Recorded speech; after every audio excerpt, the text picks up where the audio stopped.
Story time for kids official.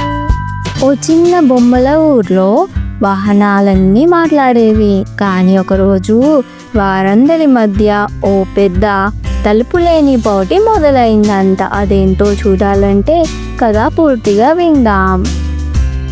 అనగనగా ఒక బొమ్మల ఊర్లో రాజా ట్రక్, పిల్లి స్కూటీ, అన్నయ్య బస్, గబిలం బైక్, చిట్టి సైకిల్ అనే వాహనాలు ఉండేవి. అందరికీ ఒకదానిపై ఒకరికి ప్రేమ. కానీ ఒకరోజు ఒకరిని ఒకరు తగ్గించడం మొదలైంది. రాజా ట్రక్ గర్వంగా అన్నాడు, నేను తడికిన రోడ్లను నడుస్తాను. నాలాంటి శక్తివంతమైన వారు ఎవరూ ఉండరు. బస్ అన్నాడు, నేను పిల్లలను స్కూల్కి తీసుకెళ్తాను.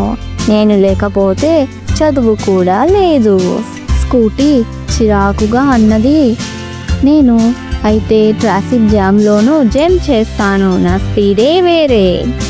చిట్టి సైకిల్ నిన్ను నవ్విస్తూ అంది, నేను బాడీకి బలం పెంచుతాను. పైగా ఇంధనం అవసరం లేదు. ఇలా ఒకరికి ఒకరు తక్కువ చెప్పుకుంటూ పోటీ మొదలైంది. ఎవరు గొప్పవారు అయినా దాన్ని తేల్చేందుకు ఒక వాహన పోటీ పెట్టారు. వాహనాల పోటీ మొదలు. ఫస్ట్ రౌండ్ బరువు సరుకుల రేస్.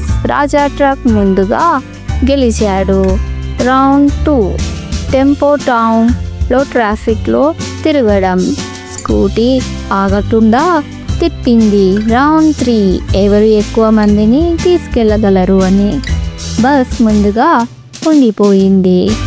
రౌండ్ 4 పర్యావరణ రౌండ్. పొగలు లేకుండా ఎవరు పరిగెత్తుతారు. చిట్టి సైకిల్ అందరికీ గుర్తు తెచ్చింది, ప్రకృతికి హాని లేని వాహనం నేనే. వాహనాలు చివరికి అర్థం చేసుకున్నాయి, ప్రతి వాహనానికి తనదైన ఉపయోగం ఉంది.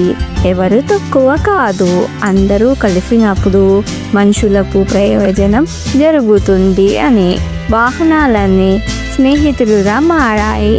ఆట, స్నేహం, ప్రయాణం అన్నీ కలిసి సాగాయి. మోరల్ ఆఫ్ ద స్టోరీ, ప్రతి వాహనానికి ఒక ప్రత్యేకత ఉంది.